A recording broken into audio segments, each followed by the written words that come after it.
বিয়ের প্রথম প্রথম সিঁদুর পরা। ব্যাস বাবা, চান টান হয়ে গেছে, এবার খুব সুন্দর করে সাজতে হবে। একদম মোটা ঘন করে সিঁদুর পরবো। মা বলেছে মোটা ঘন করে সিঁদুর পরলে নাকি স্বামীর পরমায়ু অনেক বেড়ে যায়, তাই আমি একদম মোটা ঘন করে সিঁদুর পরবো। এইবার একদম কপাল থেকে পুরো মাথা অবধি টানবো, পুরো ভর্তি করে দেবো, একদম মোটা করে সিঁদুর পরবো। ব্যাস ব্যাস, খুব সুন্দর লাগছে।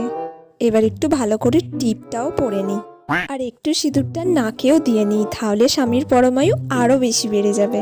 এবার দেখো বিয়ের কয়েক বছর পর সিঁদুর পরা। ব্যাস, ড্রেস পরা হয়ে গেছে, আর এখানে আমার চুল বাঁধাও হয়ে গেছে। এবার শুধু সিঁদুরটা পরবো, ওই একটুখানি জাস্ট ছোঁয়াবো। এত বেশি এখন ধ্যাবড়া করে এই যুগে আর কোনো মেয়ে সিঁদুর পরে না। মডার্ন যুগে আবার ধ্যাবড়া করে সিঁদুর পরছে, একটুখানি জাস্ট ছোঁয়ালেই হবে, ও স্বামীর পরমায়ু এমনিই বেড়ে যাবে। একটু ছোট্ট করে একটা টিপ পরে নিই, ব্যাস। উফ বাবা, সিঁদুর পরতে পরতে আমার কপালের টাক পড়ে গেল।